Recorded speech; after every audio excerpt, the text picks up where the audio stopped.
Alauna sa Kadlawon. Tatlo ka membro sa North Korean Special Force nga nitabok sa DMC linya ng military demarcation ug nagtukod og kampo sa base nato sa demilitarized zone. Unya gikuha ang duha natong kasundalo para i-hostage. Karon, sila nagwelga. Nagwelga? Kay walo na mga pwede magsugod og gira kung nagkagubot na sa lugar nga to. Kini sa kapaghagitan sa pagpasuko, kay ang una nga magpabuto, ang una nga musupak sa ceasefire agreement. Gituyo to nilag buhat para naatay buhatong aksyon, para paboran sila sa international organizations sa hearing. Kung maohon, busa may atong buhaton. Kay dili ta pwede magpapildi sa ilaha.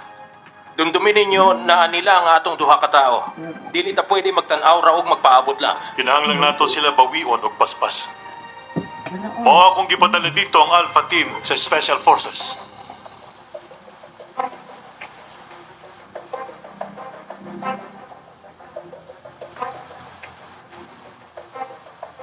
Isa po, nga nung maan mo diri. Ako si Captain Yu ng Alpha Team. Sugod sa mga oras gani, kami na bahala diri.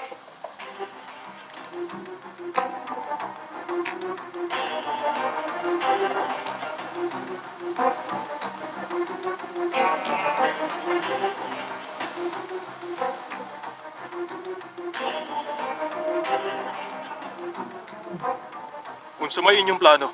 Masulod mi dito. Ug makig negosyo.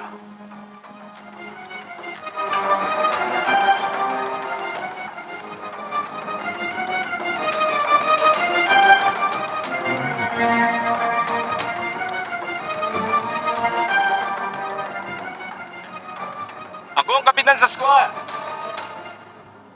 Unsay na'y kahintang sa among kaupon diha.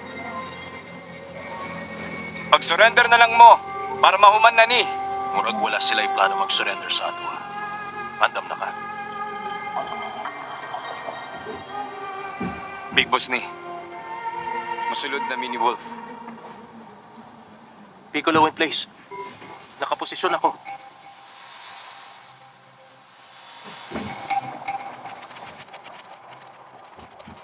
Snoop in place. Naka-ready na ako. Harry Potter, naka-standby na, sir. Nakidala nga bomba? Unsa nakahatong duha nila ka hostage? Huwag walay mahitabo. Bobombahon nato sila.